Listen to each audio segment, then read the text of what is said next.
Away. So welcome everybody, and we get another opportunity to discuss hot topics and things that help people move on with their life and to actually understand themselves. And my name is Franco DeNicola, and I have the famous duty pathwalker Thank you. with me. And he's a favorite because he asks some pretty good questions and he puts a lot of great input too from his own experiences. So it's always a pleasure to connect with you and to have this opportunity to kind of explore things outside of, you know, our normal day-to-day conversations and things of that nature that people would have, right? So, and plus, with everything that's going on right now, there's a lot of confusion and things like that that people are experiencing, and so we kind of shine the light on it and possibly touch on things that make them feel and realize that, you know, what is playing out and how they can adjust it. So thank you again, Duty. Thank you. Thank you.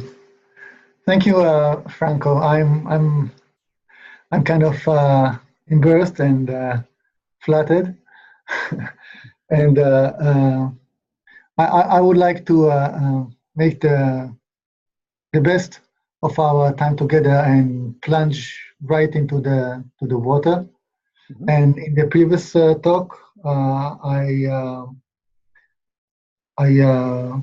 we discussed something in my life which is really a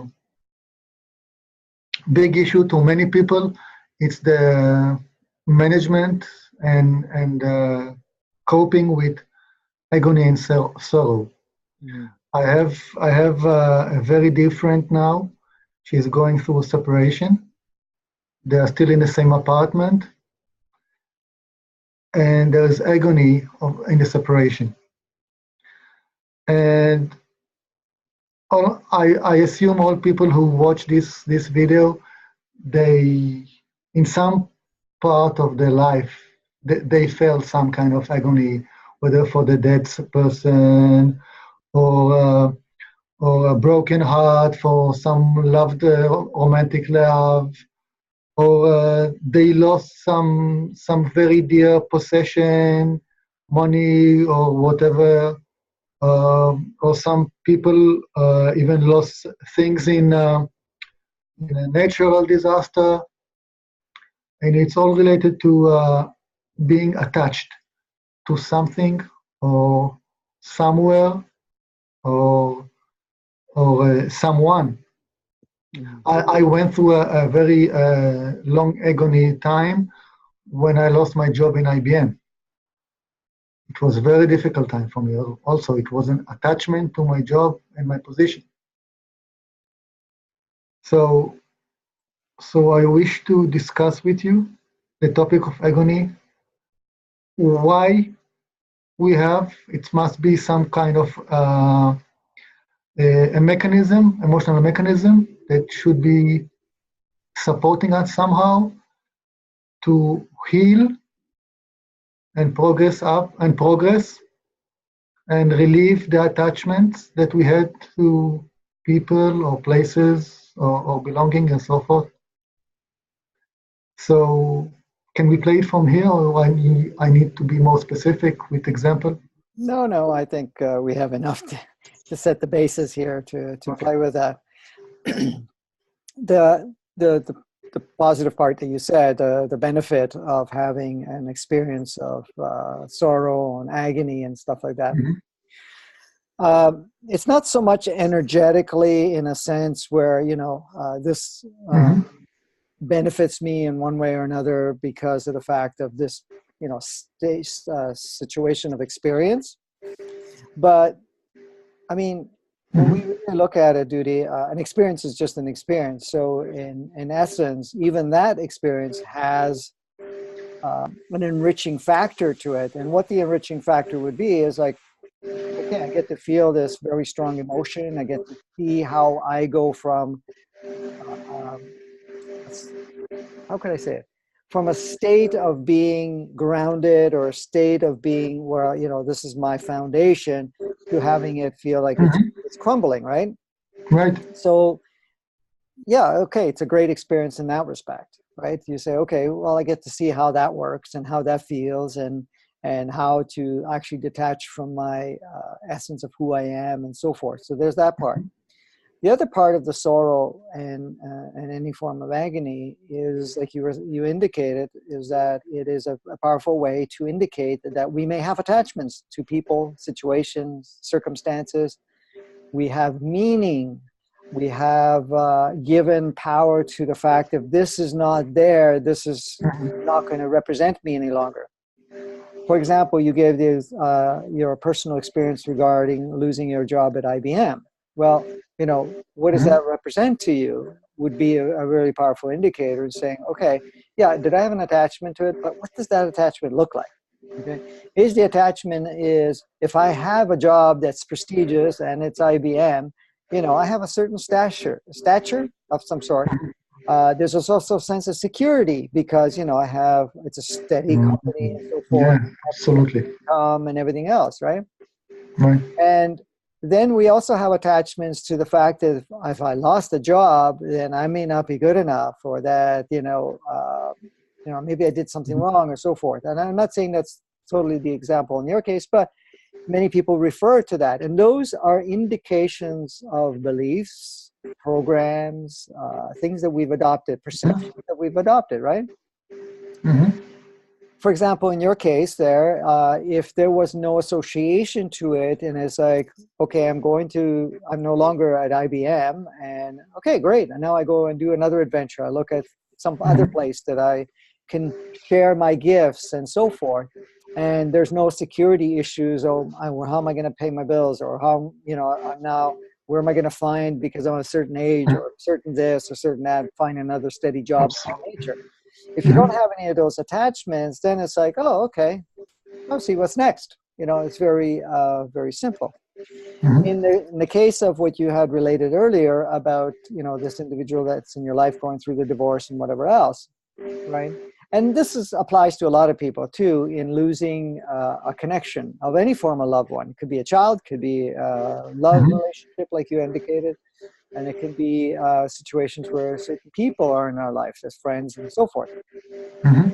It all relates back to the same thing. The only way you can experience the sorrow is to have some form of definition of that person, that thing, that situation.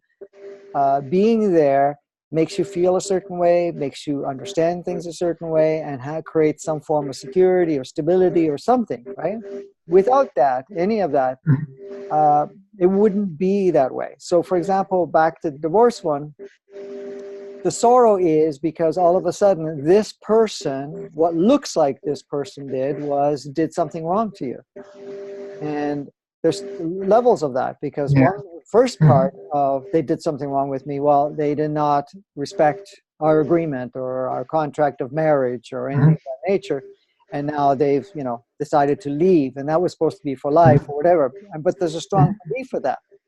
But there's also a belief, okay, not only this person took advantage of me because they didn't follow through, and we spent time together, we shared things together and so forth. So now we relate that as painful because there was a deception of some sort that took place, because we have a belief that has to be. The other part is the fear comes in. Fear and anger kind of work together, and the fear is that I'm losing this individual that represented some stability, represented some financial support, or in that, maybe not in that case, but safety of some sort, because safety. Yeah. Absolutely. And the other part could be, it's like, oh, I've built my life around this person and a family that's attached to it. And all of a sudden that's all going to shatter. And I don't even have this consisting of that.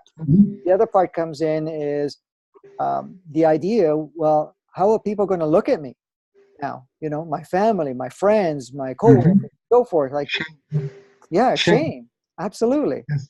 So these are all stories and programs that actually are required for us to feel that sorrow, pain, feeling loss and so forth, or lack of safety, or whatever. You have to have those things, or even the agony, like you said.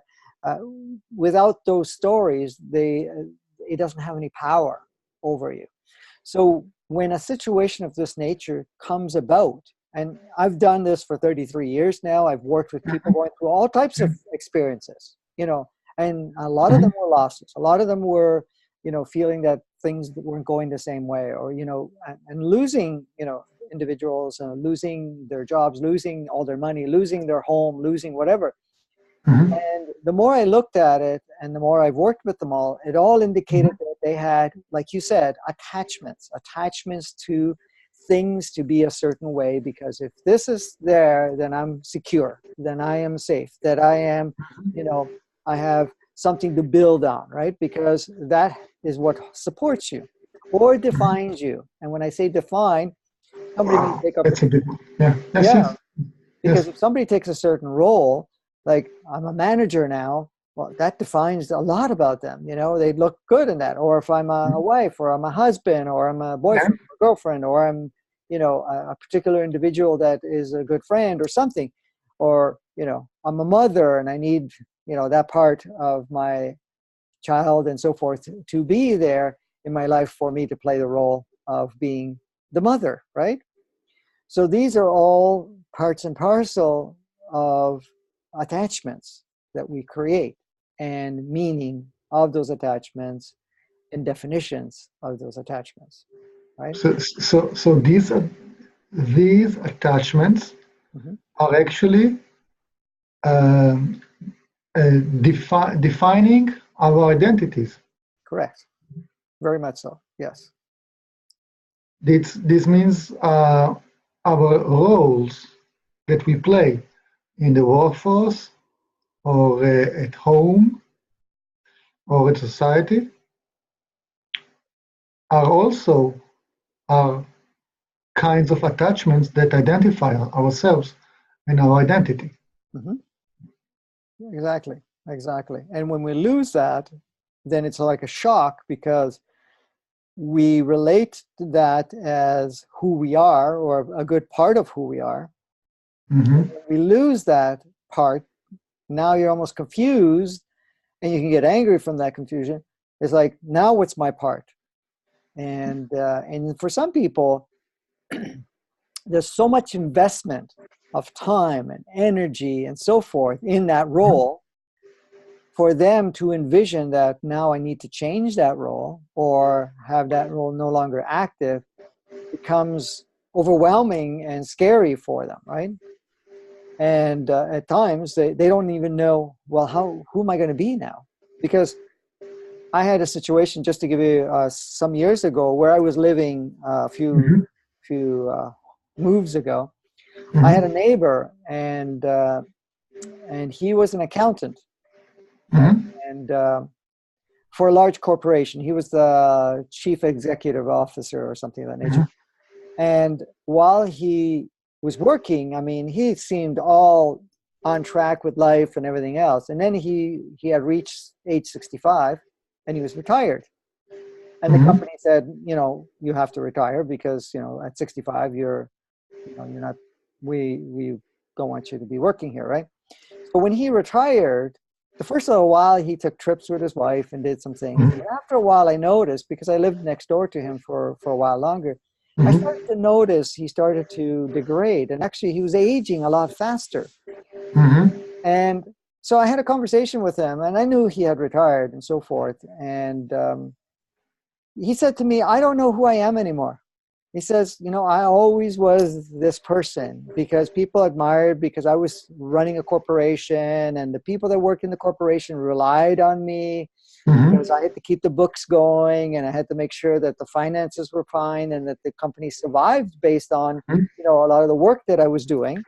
Mm-hmm. And now I don't know who I am anymore, because when we looked at it, he had spent most of his life doing that job and with that one company.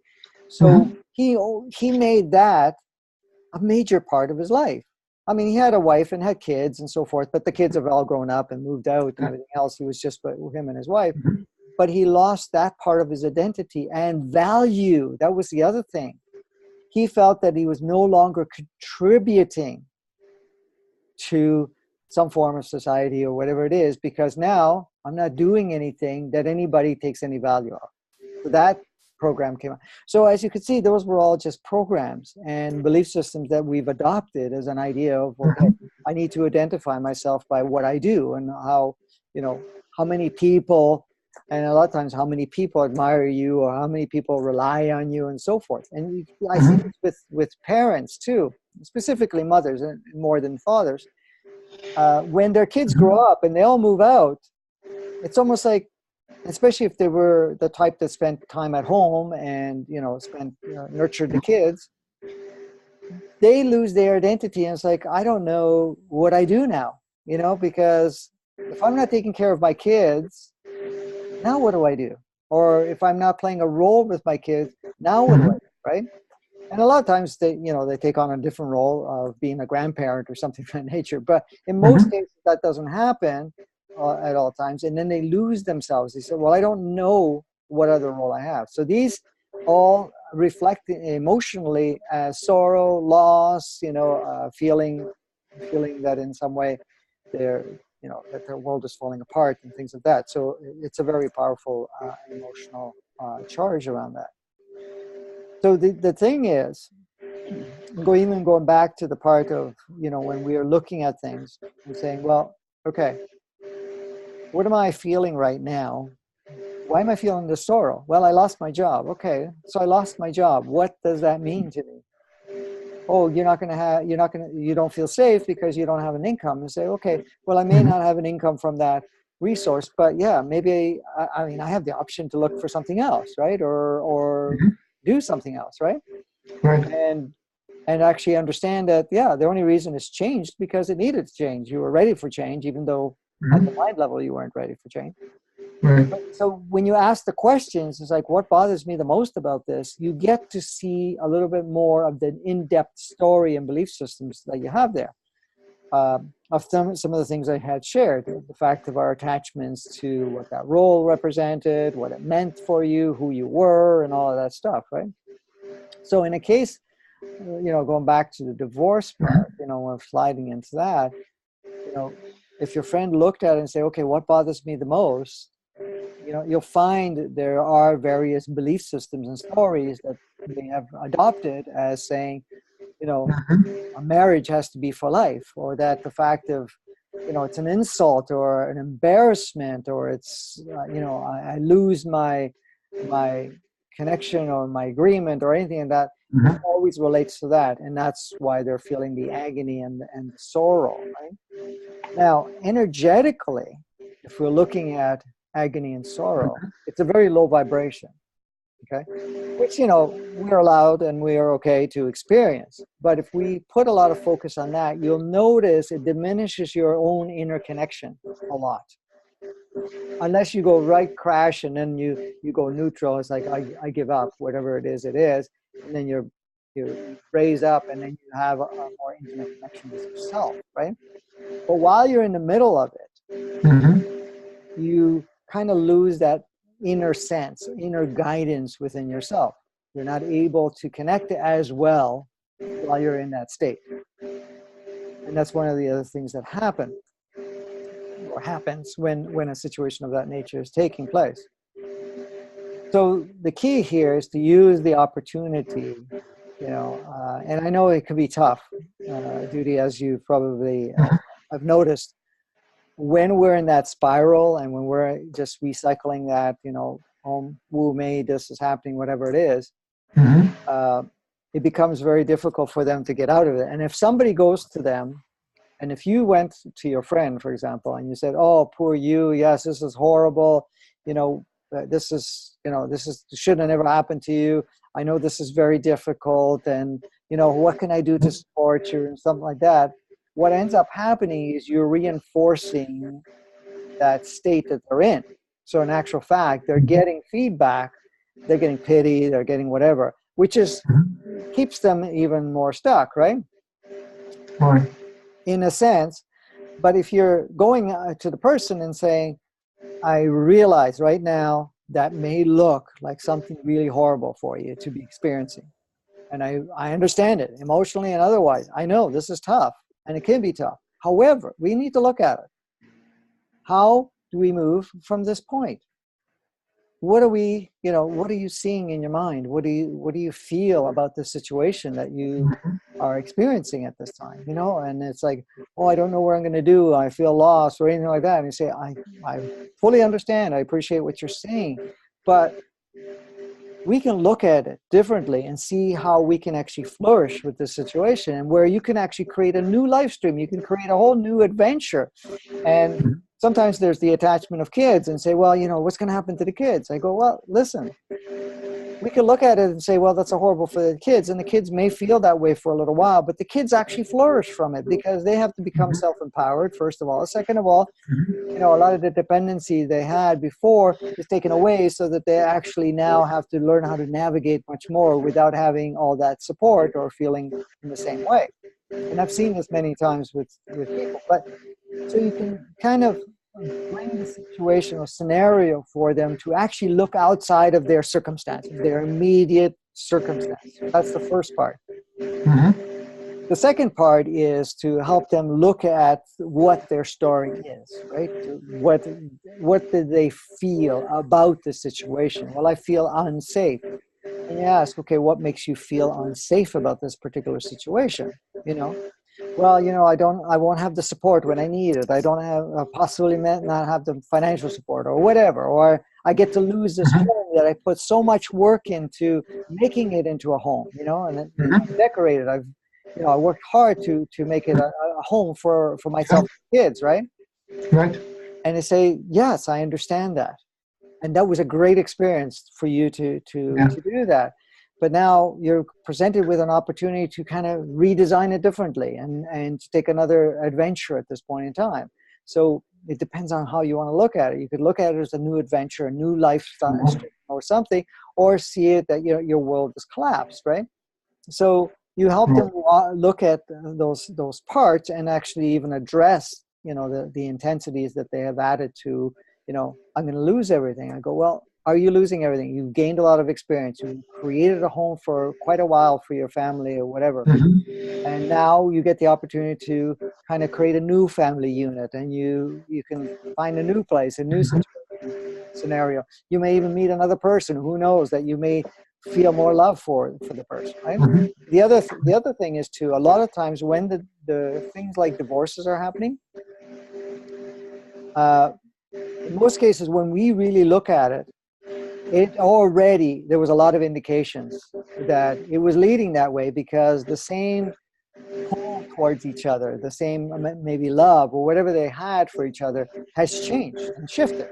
It also makes them look at their role that they have played, because a lot of times there's they come in and they're, playing together, but then one may grow a little more, the other one doesn't, or one, starts to become more intense in their role and so forth, and the other one gets uncomfortable.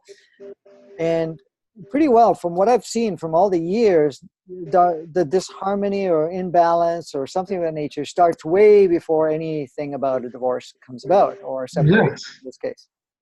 12 years ago. Yes, there you go. So in essence, the signs were there, and you hang on, and that's okay for a period of time, but then it's time, okay, now it's come to the point where nobody's growing. It's time to move on. We're stuck in our roles, right?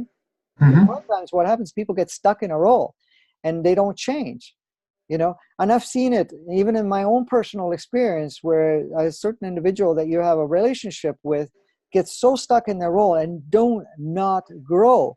And then when the separation actually occurs, or divorce, whatever you want to call it, then they're forced to grow. They're forced to step out of their box. They're forced to actually, put themselves in the navigation seat instead of, having somebody else do that, or relying on somebody else. And I've seen many, many, many times, even in my own personal relationship, where it's like, wow, now you're flourishing. First, they go through the sorrow, the agony, the what do they call it? Betrayal and all of that stuff, all of those things. But when they come out of it, they're much better, and they actually become more empowered. So even in my own personal, I see one of my partners that were in my life has, it's done amazing now in compared to what it was before. All of a sudden, she's actually guiding her own life and has learned how to do so many things that he had no interest whatsoever before because somebody else was taking care of it, right? So Right. this is the thing, is that we have to look at it as an opportunity. Okay? Okay. So, Go ahead. so if I understand correctly, Mm-hmm. you are investigating the underlying beliefs for the sorrow, the defining story. Mm-hmm. We define ourselves by our stories Mm-hmm. and attachments, Yep. right? Correct. And then generate a new hope, a new direction, New direction, yes. right? Yep. What this is acceptable when the direction, when there's a kind of clean slate. Mm-hmm. Let's say there was a natural disaster, we lost all our belongings, we start from zero, Mm-hmm. right? But there is a case also of gradual degradations of losing, always losing. Mm-hmm. Let's say health. Correct. Yep. Old people are losing health gradually, Mm-hmm. okay? Or people are losing their income or safety net gradually Mm-hmm. because of geopolitical or local political events, okay? So it's not kind of clear cut, we have to build again. Right. It's I'll call it a rebuild of the pain, Mm-hmm. daily rebuild of the pain. Right. And the most obvious is losing health Right. to debilitating illness. So how can we grow hope from that? Well, in essence, we have to also understand with that, even with the gradual decline of a particular uh, Mm-hmm. situation or experience or whatever is going on. For example, like you said, the health. In essence, you see the decline in health, and you're looking at, okay, what can I do? What am I need to look at to actually, so that I do not continue on this path? And if I do, I need to be okay with it, in a sense where, all right, if this is the only direction it's going to go, I need to make peace with that direction and learn how to live with that. But in essence, it's not so much about learning to deal with it. Most of every situation that we have of degradation of any sort, it is due with our way and excitement and how we feel about life. Okay? So for Mm-hmm. example, I've seen a lot of people deteriorating health-wise. Could be Alzheimer's, could be various ailments and so forth. Now, part of it, they may want to have that particular experience, and then they want to use that as a way out and do it gradually because it affects all the rest of the family in one way or another. But in a lot of cases, what I found over the years, when there is health degradation, you can find that the zest of life, the reason, the meaning of life for them has been long gone. And there hasn't been any renewal of excitement or renewal. And when I say excitement, of doing something that they feel meaningful, something that they, lights them up, right? Passion, exactly. Thank you for that. So without the passion, then you also notice that the degradation. For example, I found with a lot of people with Alzheimer's and other situations, and I'm not saying 100% across the board because I don't want to discount it. Okay, there are other circumstances for that. I found that most of the people that start losing the memory, they have a lot of emotional baggage about whatever's been happening in their life, how they felt along their life, and how they feel about life now. So if somebody believes, like, I can't let go of the past, I can't let go of what happened to me or what didn't happen to me, or that I made a mistake in my life and I went a certain direction and now I've created such a horrible life, or that I should have never did this or that, whatever it is, that creates, and if it's carried over and over and over again, the body starts going, okay, you're fighting and fighting and fighting. Now we're going to start shutting down the capacity to remember these situations or remember anything at this point, so that we can go to a state of peace. So that's just one example. The other part of the example is, and a lot of times we can't face our current time. And when I say current time, meaning seeing that your life is coming, like the example I said earlier about the person that retired, and they're looking at, I have no meaning in life, I have nothing, nobody values me anymore because I'm not doing this work anymore. And now they start creating all this story, feeling bad, feeling bad, feeling bad. And then the thing that they activate within themselves is like, for me to stop feeling bad, I'm going to have to start wiping out the focus I've been putting into how I feel about things, right? So that ends up playing a role. The other thing about ailment is a lot of times the ailments, yes, if it is sudden, usually it is to shake you up, get your attention. If it's gradual, it's still getting attention, but it's not happening as quickly, giving you time so that it doesn't have to go all the way down to, complete compromisation before you actually realize that maybe I need to change my path or my view, how I feel about things in situations. I've seen people in terminal situations where they're going to die, okay, in a human perspective, that once they shifted, let go of the old idea of everything that they thought was wrong, bad, made mistakes, stuff like that, and whatever definitions and focus that they put on situations that were happening in their life in the current time, they actually either went into remission and then started to reverse the whole process. And I've seen people that have, weren't given that much time left. And it doesn't mean that they go in fight mode and start fighting the disease. They started to make peace with themselves, peace with whatever is happening in their life. And what does peace mean? Because this is a big question. Peace, in essence, is no judgment about anything, yourself, circumstances, people, no defining anything. If you don't define, if you do not label, you do not, judge, you're in much more state of peace. In fact, peace is so natural for us. So when they make peace with themselves and whatever choices and directions that they made, it's like, okay, this is good. Whatever I did didn't matter. The choices I made, the actions I've taken, I'm not taken, whatever it is, whatever my situation is, even if it's degrading, I'm okay with this. And it's not defeat. It's a fact of letting go our attachments and grabbing on to what happened or anything of that nature.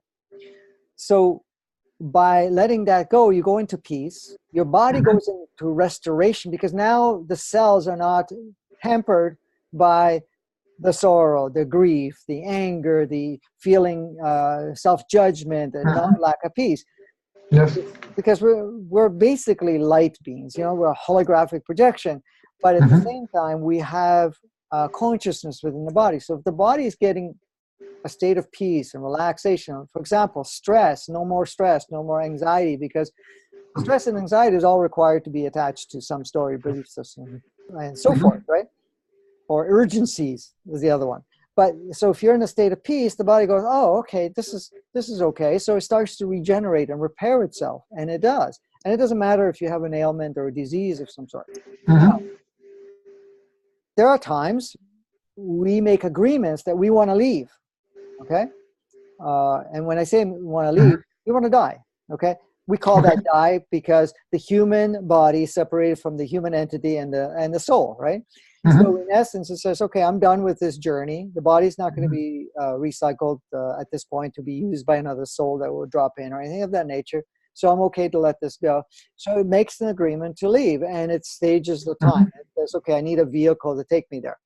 But the choice that that person makes, unconsciously, of course, from a superconscious level, saying, okay, the best way for me to leave is to create an environment that will help all my family members and friends and coworkers and so forth to come to some form of realization or whatever it is through loss or through the fact of seeing somebody deteriorating or whatever it is. So it says, okay, I'll play that role for their benefit. For me, it doesn't matter how I leave. Okay. So Mhm. that's the other option that is also made too. So there is a purpose for everything that we experience. And to go back to your friend there, there's a purpose for that. The thing is, it was needed, but the mind will tell you something different. The point is, like you said, 12 years ago it was determined that this needed to end. But now it went 12 years later, and it's like, this has got to end. It's got to stop. So, yes, when the action is chosen or the direction is taken, that, they have to go their separate ways. And then all the stuff that they were afraid of is now coming to the surface. They're afraid of loss, they're afraid of security, and all of this other stuff that comes Mhm. up. So regardless, instantaneously, much more rapidly, or very slow, these are still patterns of change or whatever it is for us to experience, so that we actually refocus or look at our scenario, or just see, okay, well, it's time for me to go, and that's it. So, Franco, Mm-hmm.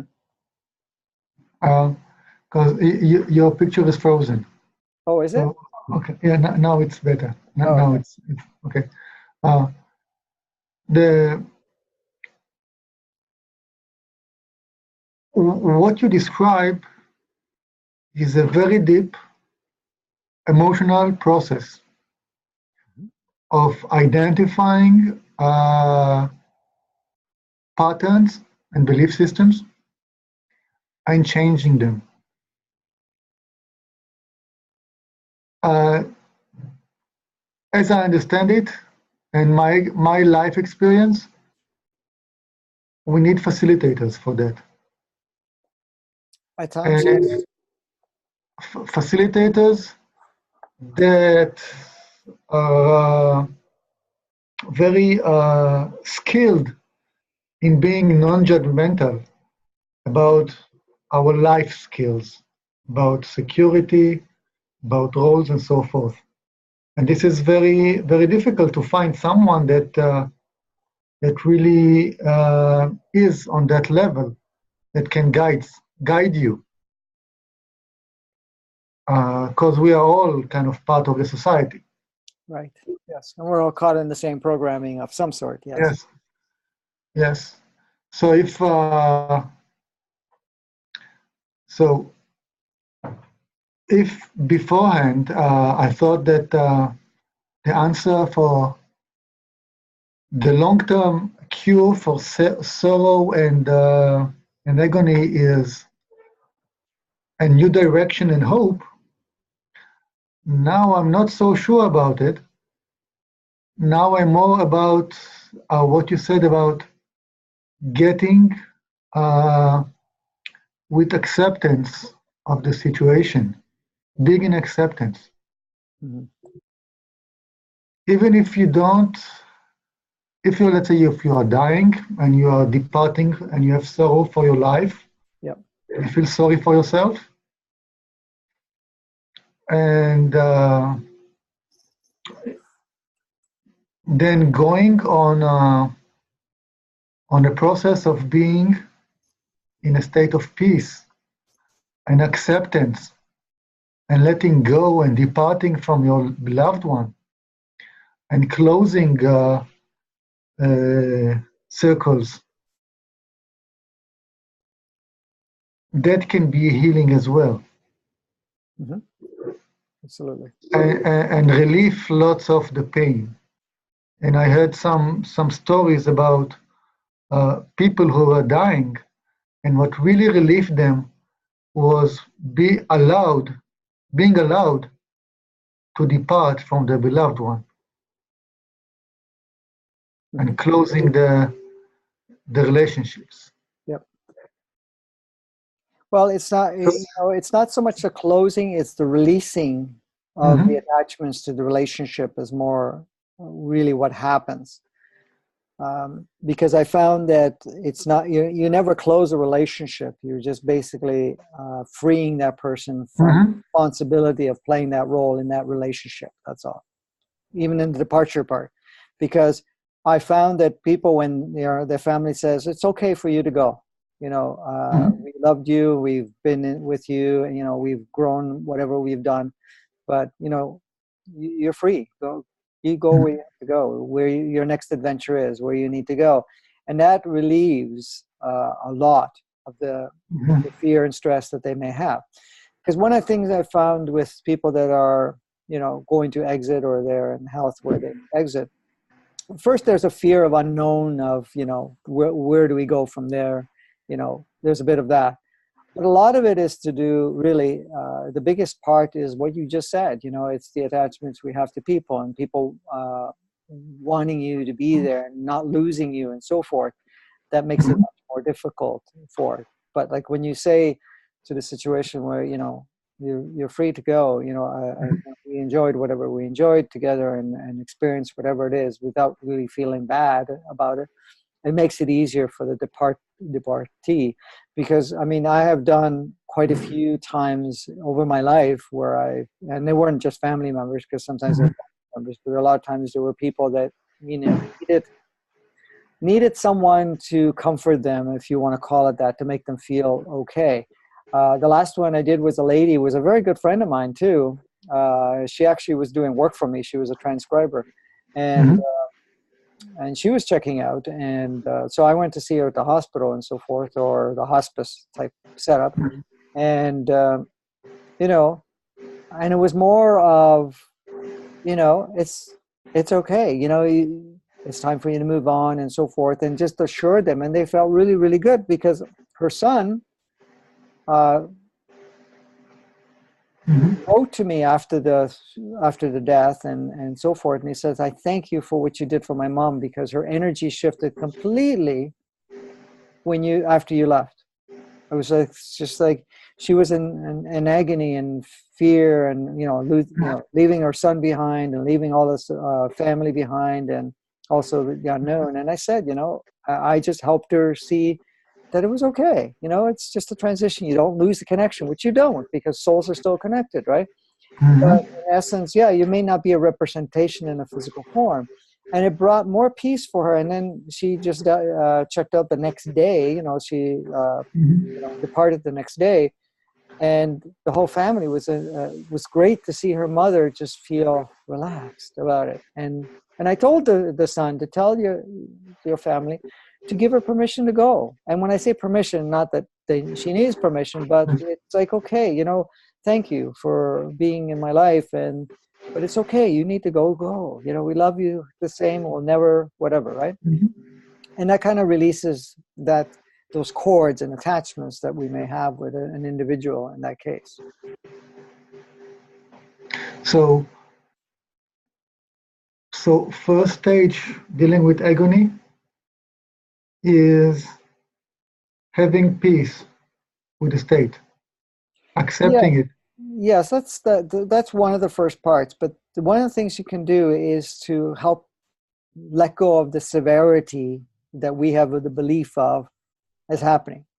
So the thing is not to see it as the end of the world, not to see it as that. So in essence, it's the first stage would be peace, but in essence, that would be more of a second stage, because the first stage is to take the drama out of that and say, okay, all right, divorce is happening in this case. Okay, the divorce is happening. It's going that direction. All right, let me go with let go of the traumatic part and say, okay, it is what it is. All right, well, let's regroup and then shift the focus. So if somebody's going through that, when I'm communicating with them, they share, listen, I'm going to face a divorce, and I'll automatically say, I fully understand how difficult this can be for you, and how much invested interest your mind's going to have in it. But let's take a look at it differently. Okay, things are going to change, and you're going to go in another direction. And as much as it's scary looking right now, realistically, you're going to look at this later on and see, well, this was a good thing to do regardless, because we knew we needed to move on. So let's make peace with that. So and that's the first part of peace. It's like, okay, it is happening, it's going to happen, whatever it is, that's fine.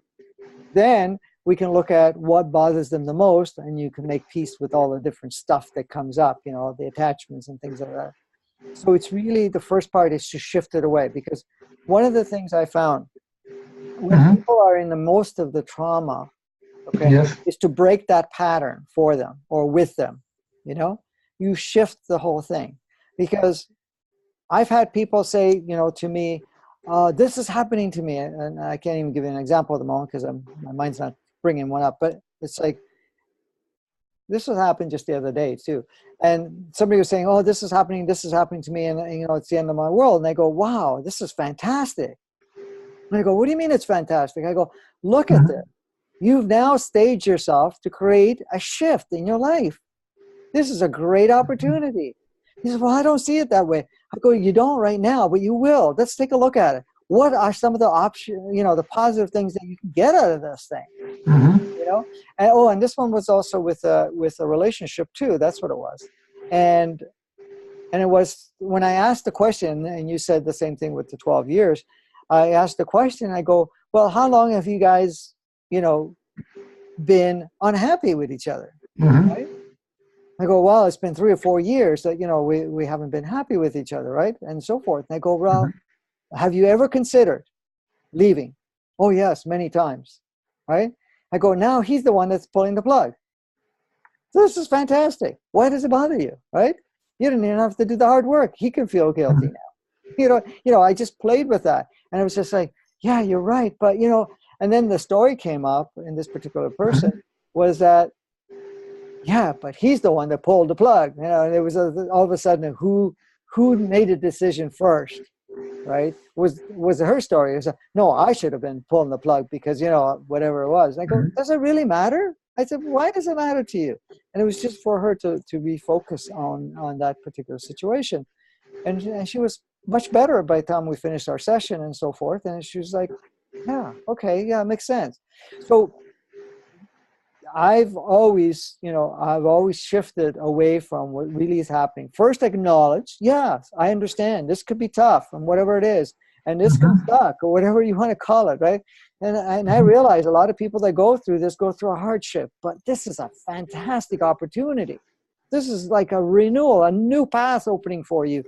This, you can redirect your life. You can reestablish the way you want so that you can actually now put the focus on actually enjoying it rather than, you know, hanging on to something that may be miserable, something that you're not really enjoying, or something that, you know, you feel that you're done with and you've been too afraid to make the move. This is fantastic. This is great news. Just by saying that, it melts. The whatever they were feeling starts to melt. It's like, rah, rah, rah, yeah, this is great. Because this is the part you said about neutrality. So in essence, when you have somebody that's not going to be, you know, saying or judging, saying, well, this is a horrible thing, because there's a lot of friends that will do that. There's a lot of people that will do that and say, well, this is terrible. What are you going to do now? You know, this is whatever. You're just reinforcing that. But in essence, all you do is break the pattern. You go, okay, great. Yeah, well, I don't know where well, I'm sure that'll be worked out. Well, you know, you can always strategize and figure out what to do, right? And it's the same thing, going back to what you were saying about the individual saying losing their income because of circumstances and so forth. You know, and somebody says, well, you know, I'm making less and less because the economy and this and that. And I go, okay, great. Maybe it's an opportunity for you to look at what other passion you have or what other thing you're going to enjoy and start plugging a little bit of that in there. And then maybe do the transition sometime later, or, you know, you do both, you know, whatever. At this point in time. Yes, okay, so that ship is sinking slowly. Well, that's fine, a new one, a new thing that actually excites you or something, and put that in there.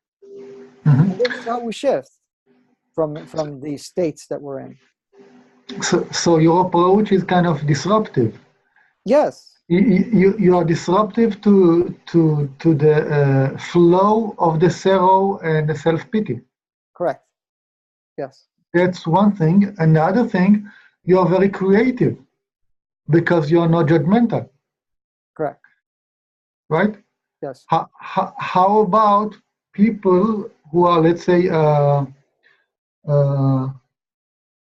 refugees, okay, deported from their place, or they're old people, okay? They are beyond their 60s or 70s. They're refugees. And they don't see the hope. Okay, you, as Franco, can be very imaginative. but they don't buy your let's say very optimistic and approach, and they stick to age, physical limitations, Hmm. no skills, okay, no funding, no family, and so forth and so forth.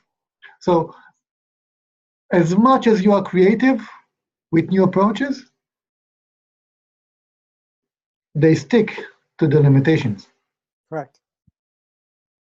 So if they're that stuck with the limitations and they're going to give a lot of power to those limitations, then they're going to continue living those limitations. And it's until they get so fed up and say, okay, I'm going to make another choice, or they may choose to leave. You know, the option Mhm. is there, right, for them, how they look at it. And you're right, there's not everybody's going to be wanting to change that part of it. They want to go and stick to what they've, you know, because listen, there are people at this point in time, and Mhm. I know this is a bit off, but there are people that actually enjoy being in those states because they get a lot of pity, they get a lot of support, they get a lot of, Mhm. you know, whatever, right? And but Right. in a situation with the refugees, you've seen so many examples where refugees have turned things around because, in fact, Right. they said, okay, I'm going to change it. But if they're not and they want to stay in that state, then they're welcome to stay in that state because, you know, basically it's still an experience for them. It's still an opportunity to learn, and it still affects the people around them, right? And if they want to see that, okay, I'm too old for this, you know, and they want to give power to that idea and concept, and you may share something outside of that, you know, in a situation of that nature, when people, you know, you share something and say, well, you know, I don't see it that way, or it'd say, okay, well, as long as you enjoy in that state, that shocks Mhm. them a lot of times. As long as you enjoy doing this, no, I don't enjoy it, then maybe you should actually take some time to look at something else. And that's it. You just have to leave that seed in them. And then they're going to start reflecting on it. Maybe they won't right away, but they will at some point, or maybe never. That's okay. Mhm. But in Mhm. essence, it's like, well, you know, especially when somebody is miserable or angry, right? And in a situation of that nature, or sees that, you know, they've gotten the short end of the stick, or whatever you want to call it, right? Mhm.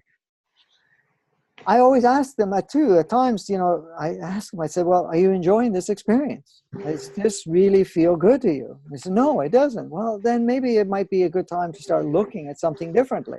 Well, I don't know what to do. I said, well, just open up your mind. And look, there's a lot of examples. Even if you run online or you talk to other people or whatever it is, you can see what other people are doing. You don't have to copy them, but at least get some ideas Mhm. or whatever else so you can shift it, right? That's if they're open. If they're not, you have to let them do whatever they need to do. But you can't feel bad for them because, in essence, all you're doing is feeding Mhm. the scenario, right? Mhm. So, and then it can take you down because one of the things I find is that when people start feeling pity for people, okay, Yes. all right, Yes. all you're doing is actually making yourself not feel great, and you're also reinforcing the other person. This is why I don't Mhm. play with pity with people. I never see people in a disadvantaged state. I see them in a certain particular circumstance that may not be as favorable, but I Mhm. don't pity them. I always see them as great. You have a beautiful experience and expression that you're dealing with right now. But if at some point you want to change it, you can change it because basically I'm showing them the door is not closed. You can always open it, or Mhm. there's another door, or wherever it is. But if I say, well, poor you, pity you, I feel bad for you, or anything of that nature, Mhm. you'll never hear that from me. Because in essence, I don't want to feed that scenario or make them feel that, Mhm. oh, yeah, this is reinforcing that particular situation. So you break the pattern. And I know some people may be listening to this and go, yeah, but you don't know my situation or circumstances. Well, Mhm. I can't say I've seen every single circumstance that exists, but I've seen a Yes. hell of a lot by thousands of times, thousands of Yes. people, and doing sessions with thousands of people and going through all types of scenarios. And Mhm. I've seen similar patterns and the patterns and how you just disrupt the patterns, right? And it shifts for them. But there is times it doesn't shift, but at least it, and when I say it doesn't shift is because they don't want to shift. They like what they have. That's okay. Even you can live in misery, you can live in sorrow, you can live in all of those states and still enjoy it to some degree. Have some benefit, I would say. Yeah, there's a benefit, and there's some, oh, I want to experience this. Even though they may not say it mentally, and they say, I hate this, I hate this, I hate this, but they won't change it because they're getting something out of it, right? And that's one thing. That the other thing, they don't imagine that there is another option. Mm-hmm. And when you shock them with a disruptive reflection, okay, and you open for them options, okay, then they can reflect on it. But many people, they even don't understand that they have other options. They are locked. Mm-hmm. Okay? So sometimes the therapy even doesn't need to be disruptive, just to open other options to people. Yeah, absolutely. Yeah, the only time you use disruption is when somebody is in a very, emotional state, something very bound. So sometimes you have to do that, but no, show them other options, right? But I find, like, for example, if you have somebody that's going, oh, this is happening to me and so forth and whatever else, and you go, well, there are other options. And, we could look at something like this and so forth, right? You can share it with them. Excuse me. You can say, well, okay, look, there's other options. We can look at going and doing this or that or whatever it is. And at times they go, yeah, but, and they're going to hang on to whatever they're doing there, even though you've created the options or at least potential openings for them. What I find in those situations, you can sense if somebody is still stuck in there. Then you go to part 2, which is shock them. So you can actually say at that point in time, I go, well, how would these options actually feel for you? He goes, yeah, it's possible, but I don't know if I can do it or something like that. And you go, yeah, I can do it. I say, well, what would stop you from doing it at this point right now? And then play with that. Or, say, well, you could do this quickly, or you can take a long time. It's your choice at this point in time. How long do you really want it for? Before you actually shift out of this. Because, if you really feel that you want to have an experience like this for the next 5 years or 2 years, 2 days, 1 day, 1 hour, you're free to decide how long. Or you can say, okay, I make a commitment. I'm going to start, looking at another avenue, another direction in my life or something of that nature, right? Depending on the person. But so, yeah, you can give those other options. That's great. But if they feel that, you can tell from people if they're taking it in or not, and they say, well, what would stop you? Even if you didn't say anything else, what would stop you right now from taking a different option? Well, I don't think I'm good enough, or that I'm capable enough, or I'm educated enough, or that, I've never done Exactly. it. I go, well, My age, or age, my yeah. location, there's no jobs, there are no opportunities, bad economy, many excuses. Yeah, they can come up with all the excuses they want. You always can come up with something else and say, well, if you want to give a power in those excuses, then yeah, I can see that. But how about if we didn't give power to those excuses? What else can we do? Okay, so there's no jobs in this area. Is it totally no jobs? Or would it even be something that we're looking and not even paying attention to that might be there? First part. Second part is, okay, so if there's nothing here, maybe we should look at somewhere else. There's another opportunity waiting somewhere else for you. And it's a new adventure and so forth. What would stop you from doing that? Or anything like that? Well, I'm too old. I go, what does that mean? Are you not capable of doing anything at this point in time? So sometimes people say, yeah, it's true. Say, well, I'm 70 years old. Just as an example, I'm 70 years old and nobody's going to hire me. I go, you don't have to get hired in that way. You can be a freelance. You have skills or whatever you have, go freelance. Offer it. Maybe people that want to hire you to be on their payroll and be responsible for you in the sense of, have to pay for your benefits and so forth. But you can offer freelance. You can say, okay, this is my contract. I charge so much an hour. I'll do the work that you need when you need me. and you go to several companies or several people and you offer your services. There was one gentleman that loved the outdoors and so forth, and he was let go from a construction company because he was getting Mhm. ailment, but he still loved to be outdoor. And I said, what else do you love to do? I love to do gardening. I said, get a little pickup truck and go around and offer your services to do gardening work for people, right? Mhm. Freelance, your own business, your whatever it is. Mhm. Well, I'm 70 years old, or I think he was 68 or something like that. But anyways, doesn't matter. And he went to do that. He started Mhm. with 1 or 2 clients, and then he just took only how much he needed, how many clients he wanted to have in, and he enjoyed himself. In the wintertime, he cleans the snow. In the summertime, he goes in there. And he says, oh, it keeps me busy. I make some more money and I can do things and so forth. And I still take time off and do whatever, right? All I had to do is make him think, yeah, nobody's going to hire you because of your age, but you can do other things. Not everybody wants to hire people. There's more Mhm. people hiring contracts than anything else. So you just say, okay, this is the services. This is what I charge. I'll come and do your pool. I come and do your gardening. I come and do, I'm just giving you some example. You may be Yes. an accountant. I have an accountant friend that's Mhm. 85 years old. He's still doing accounting work for himself at home. Mhm. He was a chartered accountant. He still is. But in essence, he just has a few clients that he does the taxes for them, for their business Mhm. and so forth. Charges a little less money for what his company was charging, but he loves it, right? Keeps him busy. He has some extra money. He goes out and does what he does. So there's a lot of options. I'm not saying just has to be a professional of some sort, but the thing is, we can give power to the excuse that, okay, I'm too old, I'm too this, I'm too that, whatever it is. Or you can say, okay, this is my scenario right now. What do I want to do from here, from this point? Or what am I really focusing on? A lot of times, the whole idea I'm too old is a story. The fact that I'm, Mhm. too weak, it's a story. They're all stories. They're all programs, belief systems that we've adopted and don't want to let it go for a period of time. You want to stay home and you want to vegetate, that's okay. If you want to go and do something else, you can. You can take on hobbies, adventures, whatever, right? Mhm.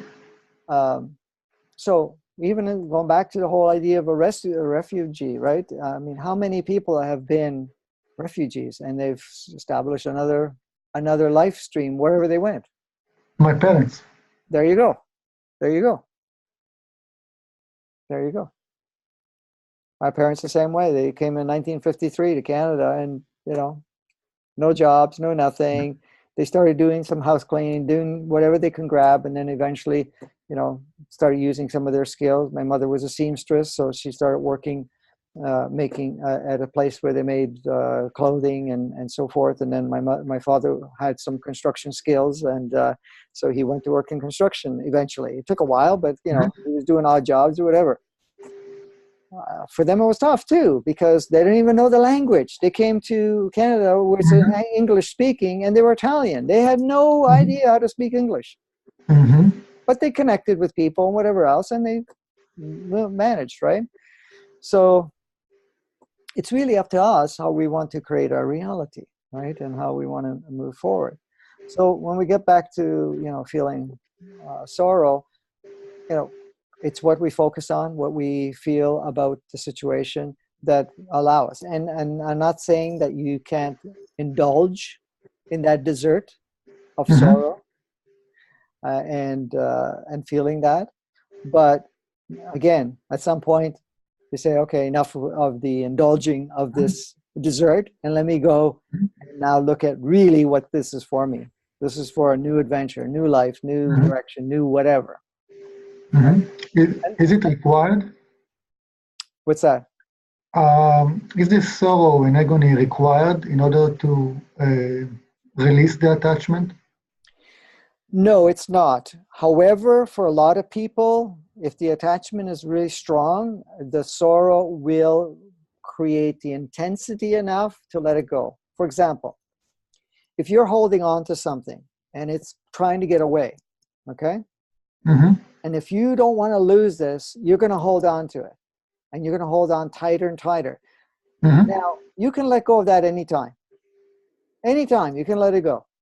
However, you still have so much power given to what this represents. You're going to hold on and hold on. But what happens is it gets so intense because it pulls harder and harder, and even what you're holding on might start getting hot or whatever it is. You get to the point, you have to let go because there's no way you can hold on anymore. You give up. You say, okay, I let it go. That's what the sorrow does, only when we are too stuck holding on to it. So we need that extra level. But at any time, especially if you're in flow, especially if you're in a situation where you're looking at life moving in, it's like, okay, life is like this, in and out. It's like the breath. If you pay attention to the breath, it's in and out, in and out. You don't hold the breath. You can't hold it out, and you can't hold it in. Basically, what you're doing is you're taking air in, expanding your lungs, using the oxygen and the energies and so forth of that, and then you exhale. You're exhaling part of your genetic codes. You're exhaling what you no longer need. And you take a new breath, an out breath. That's how life is. Life is made of things that you get into, you experience, and you let it go. And then next, new thing comes in. We get stale when we get attached to one breath, one scenario, one experience. And then think you build your life around one experience. But the one thing, Duty, we're not wired that way. We're not, that's not our real operating system. That is a programmed automatic system that was put in afterward. Because our natural state is the flow with life. What comes in, utilize, out, in, out, in, out. Movement is really about our natural state. Our source essence is movement, expansion, growth, further enlightenment, further accessibility, and so forth, because that's our true nature. But then we get programmed from our environment, education, through extension from families and whatever else, that we're not that way. We need to establish a base, and that has to be held on for dear life. You can't let this go, and what it means to you and everything else.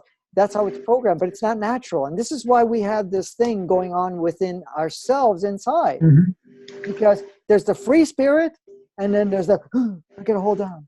Security. Right. Yes. Sense of security. And it's false security. It's not even real security. True security is that your essence creating your reality, and it doesn't actually have a label called security. It's a knowing that I am in charge of everything, how I shape it, design it, experience it, and live it. The false security is I need to hold on because that's my only lifeline. And security limits so much that this becomes your world, not an expanded version of your world. But the sense of security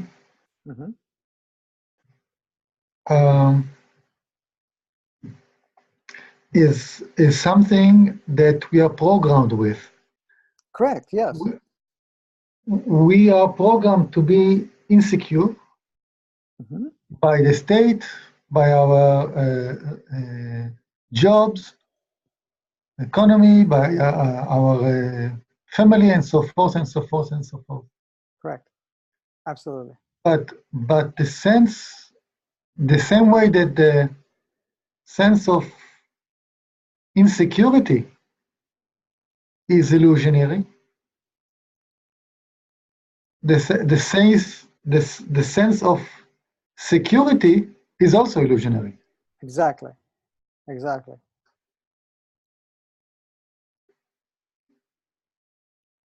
So I realized in the long time that I was 18 months unemployed, and there was lots of drama about that time. I realized that I cannot, even though that I knew that I will not stay hungry, and my kids will not stay hungry, and they will have a roof over their heads. I felt very insecure, and I didn't have income. So I took some measures to I tried to be a teacher, and eventually I went back to the, and it failed, and I got back to the engineering market, high-tech market. Mm-hmm.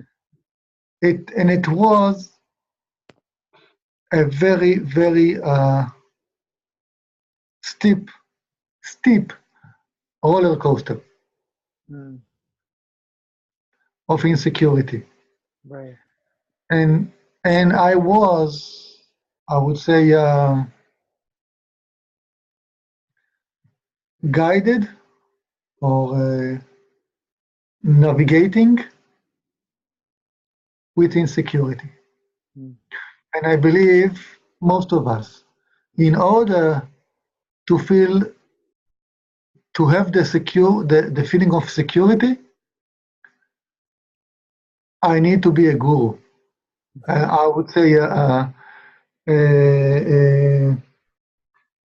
spiritual guru who is really unattached and is really not living or leading a family. Right. Right? So when we are attached to real life, we have jobs, we have family to support, we have roles to play in other people's life and so forth.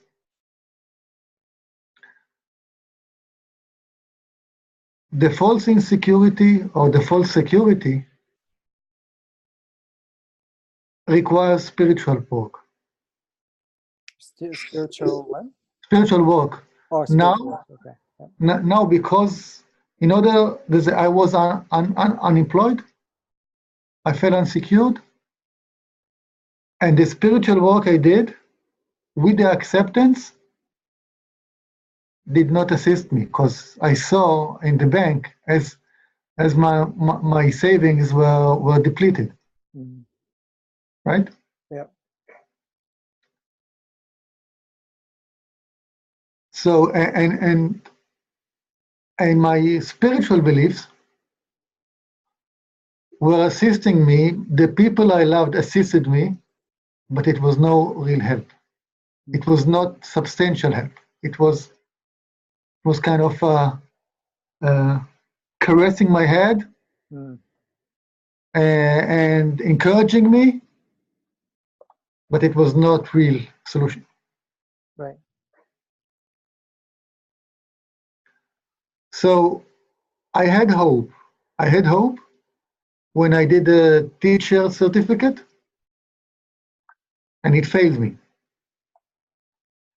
And then when it failed me, I was in shock and awe. It was really disruptive. And I went to the stages of acceptance and letting go. Fully accepting and understanding it's not my way. I should not go that way. And I go back to my engineering passion. And that's what happened. And I found a job within 3 months, which is exceptional in my age.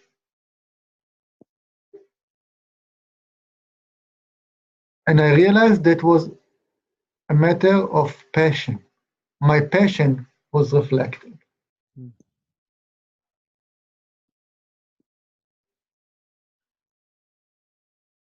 So how can we assist people with this, I would say, ailment, disease of insecurity? Maybe this is a talk to another discussion and another video. Yeah. How are we at time? That would be good. Insecure. Because that's a big one for a lot of people, this insecurity. And it is, like you said, it's programmed in to feel insecure and so forth. But it's also good that you're talking about the passion, because in essence, if you had to look at it, what did you learn from that whole time of losing your job and being without a job for a long period of time, and looking at your options and say, okay, well, I can probably, if I do teaching and this and that, you end up with some form of belief that you need the security. But in essence, when you, like you said, when you let go of it and then just looked at your passion, what you love to do, then it aligned, because in essence, that's where you had the most powerful way of contributing. And it's the same thing with anything else in life, right?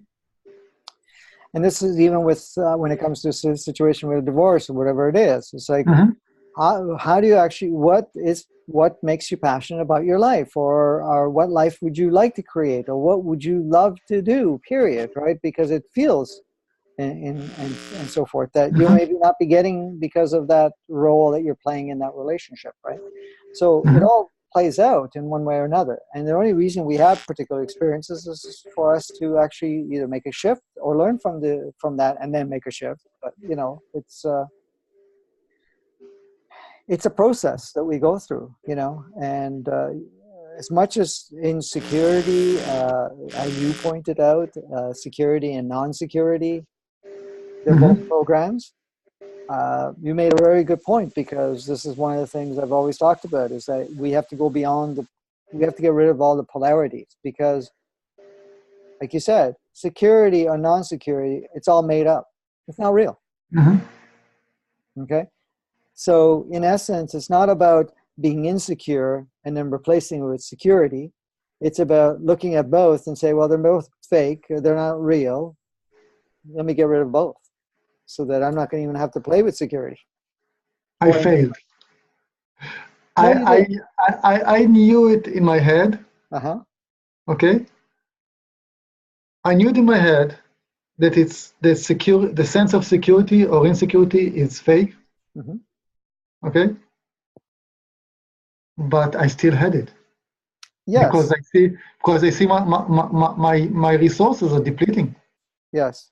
But now, if you had to repeat that scenario, would it be the same way for you? Would you still feel insecurity? I am afraid yes. Okay. Because I still suffer these beliefs. Okay. So those beliefs need to be addressed then. Yeah. Or else it still always drives you. Yeah. I realized what are my strengths, and I realized that it's beyond of my, let's say, technical skills. I also have personal skills. And I also realized that my personal skills really defined what kind of technical skills I fit and I do not fit. Okay? It's nothing to do with my technical skills. Okay? So that was also a very important lesson, that now I know that I'm not a really good teacher, and I should not be a teacher in a class formation, in a kind of a school. Right. Maybe I'm very good at teacher in a workshops, a scenario, or a one-to-one, or 1-to-5, and so forth. But I realized that my personal skills are not in that direction, and my guidance also prevented me to go into that place. There were kind of clear signs that I should not go into a classroom. Right. From the very beginning of that training, till I kind of fell on my nose. In Hebrew we say fall on the face in Hebrew. But the passion is not enough. Passion is not enough. I need it's a very strong word. I had to address my personality skills beside of my technical skills. Right. Find the correct job. And this requires some kind of, I would say, brave looking in the mirror. Right. seeing the bright and the awful. Is it correct? Bright and awful, are these the correct opposites? No. No. The ugly, the beautiful. The ugly and the Yes. beautiful. Yes. Yes. Yes. Yes. And most of us have the tendency to see the ugly more than the beautiful. Mm-hmm. Because we are as children, we are let's say motivated using the, I would say, the bad competition. Okay, you should be that, you should be better, you should instead of enforcing the success of the children or the young adult, we enforce the failures. Right. You should be, right? Mm-hmm. So it's failure enforcement or deprivation, okay, or success deprivation. Right. You should strive for more. You're not good enough. Okay. You can do better than this, and so forth and so forth. So this is not a positive enforcement; it's a negative enforcement. Right. Exactly. And I see this all around in my childhood, and these times with the current education system. Mm-hmm. So we are educated to see the ugly faces, the ugly parts of our personality, and not to see our beautiful parts of our skills and our characters, Mm-hmm. in order to empower ourselves. And because I was aware of this, as everyone, I have the tendency to look at the ugly more than the beautiful, but I also see the beautiful. Right. And it's learning to love ourselves. And when I say love, I mean accept the bright and the shadow, the ugly and the beautiful as well. And this is also something that I want to teach my children, and as a training spiritual teacher, I want to learn with your assistance, maybe it's a different topic, how we teach people to love themselves. Tricks, tips, practices. Mm-hmm. And actually, it's not that hard, but it can seem that hard. To me, because I'm not experienced with that, okay, and I still have issues about self-love and loathing. Okay, it's a very big issue. How are we with time? I think we consumed most of our time. Yes. So we're going to wrap it up then. Okay. So just to cap it off, regarding the ugly and the beautiful, Mm-hmm. Those don't exist either. Yes, there are also illusions. Not only they're illusions, they're polarities that don't actually exist, in the sense of there's nothing that's beautiful and there's nothing that's ugly, unless you categorize and create rules of engagement saying, if it follows under these list of things, it's ugly. If it's under this list of things, it's beautiful. Mm-hmm. So we have to apply rules to compare and judge. So when we look at what we call the dark side of us, or the ugly side of us, it's actually the side of us that we judge, or else it's just an experience. It doesn't matter what the experience and the intensity of that experience or whatever played out, it's just an experience. And that experience is only there to help you grow and expand.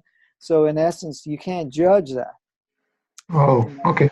Okay, so we can Okay. leave off on that. One last thing I want to leave off with, Yes. ponder on.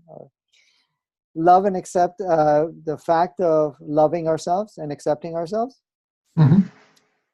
Our natural state is always to love. What stops us from loving ourselves is self-judgment. Self-judgment.